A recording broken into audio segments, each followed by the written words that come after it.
A Justiça de São Paulo indiciou o pai que matou,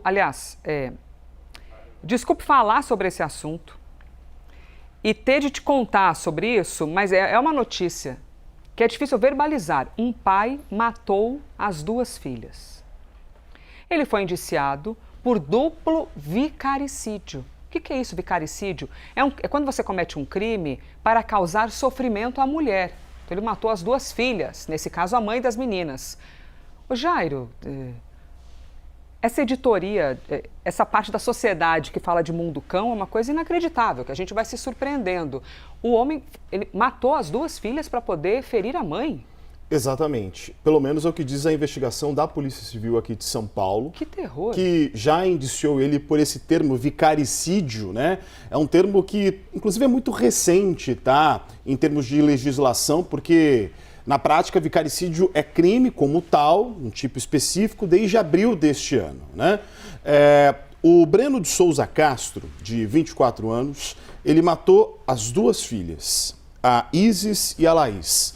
Uma de 3 e outra de 5 anos, Elisa. Meu Deus. Essas imagens que a gente vê aí é o seguinte, é o momento em que ele largou o corpo das próprias filhas em um carro, na cidade de Dutra, que fica na zona sul aqui de São Paulo. Isso aconteceu entre sábado e domingo, eu vou explicar a história. Ele teve um relacionamento com a mãe das meninas durante 8 anos, com a Jennifer. Se separaram. E a relação era complicada. A esposa, inclusive, já tinha sido vítima de violência. Eles não tinham mais contato. Para ver as filhas, eles faziam um combinado de que as crianças eram entregues à avó paterna, a mãe do Breno, e ela levava as crianças até ele. Neste final de semana, a Jennifer publicou uma foto com amigas, coisa de rede social, normal. Ele vai e manda uma mensagem para ela dizendo, olha, nunca mais você vai ver as suas filhas, em represália. Nisso ele pega as crianças e diz que vai passear com elas no Museu do Ipiranga, que é um local onde muitas crianças, inclusive, vão passear aqui na cidade de São Paulo. Ao fazer isso, ele demora muito para retornar. A família do próprio Breno estranha, entra em contato com ele, avisa a mãe e ele admite que havia matado as crianças e que queria cometer suicídio. Não faz isso, no outro dia ele vai até a delegacia com sinais de embriaguez, segundo a polícia, se apresenta e disse que assim havia matado as duas crianças asfixiadas, tá? Isso é um caso típico de vicaricídio. A princípio, ele tinha uma prisão em flagrante, que havia sido ali feita no momento, e depois foi convertida para uma prisão preventiva que não tem um prazo definido. Este crime de vicaricídio tem uma pena que pode variar de 20 a 40 anos, similar ao que a gente tem em casos de homicídio, né? E a gente, inclusive, foi entender um pouco melhor o que é isso. Segundo especialistas, a aplicação do vicaricídio ainda levanta uma série de desafios na justiça, até porque é algo muito recente. Vamos acompanhar o que disse esse advogado especialista. A lei da alienação parental, ela, via de regra, ela instrumentaliza essa legislação contra mulheres que denunciam seus agressores. Então, no movimento pró-revogação da LAP, vem o movimento da violência vicária, que é justamente essa instrumentalização da criança ou de quem quer que seja contra a mulher, de uma forma a atingi-la diretamente.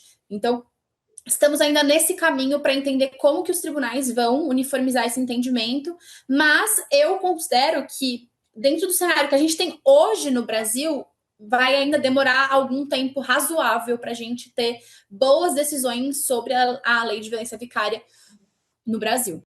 Então, já existe essa lei de violência, ela chamou lei de violência vicária? Exato, né? É uma atualização da lei de crimes hediondos, né, do Código Penal e também da lei Maria da Penha, tá? É super recente, é de abril. Se você me pedir um dado específico sobre vicaricídio no Brasil, não tem. A gente tem dados indiretos. Por exemplo, o Anuário de Segurança diz que praticamente 80% dos feminicídios são causados por companheiros ou pessoas próximas às mulheres. Mas o tal do crime vicário, que está, por exemplo, na lei Maria da Penha, ele não vale só para seres humanos. Até o uso de um pet, por exemplo, ou de um parente, não só necessariamente os filhos, se isso for utilizado como forma de violência contra uma mulher, pode, por exemplo, entrar na Lei Maria da Penha. E é isso que a especialista destaca pra gente. A dificuldade de, no momento, uma vítima chegar na delegacia, explicar o que está acontecendo e as autoridades entenderem. Não, de fato, aqui tem um crime vicário, ou seja, a intenção do agressor, seja para matar ou seja para prejudicar, era contra especificamente a mulher, utilizando terceiros para isso.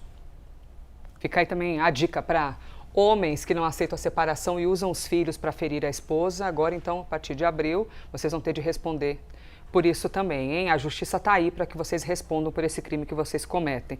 Jairo Nascimento explicando para a gente, inclusive, né, Jairo, aquela imagem que estava aparecendo do carro, só para alertar vocês, quando o homem aparece ali, ó, ele está pegando algo no porta-malas, está carregando, é que a primeira vista parecia meio que um saco, assim, mas ele é um casaco preto, tá, gente? Nós não exporíamos aqui a vocês uma imagem perturbadora e tal, mas de fato é perturbador porque as crianças estavam no porta-malas. Exatamente. Só para explicar que não era exatamente, ele não estava carregando ali as crianças, apesar de sim, perturbadora a história.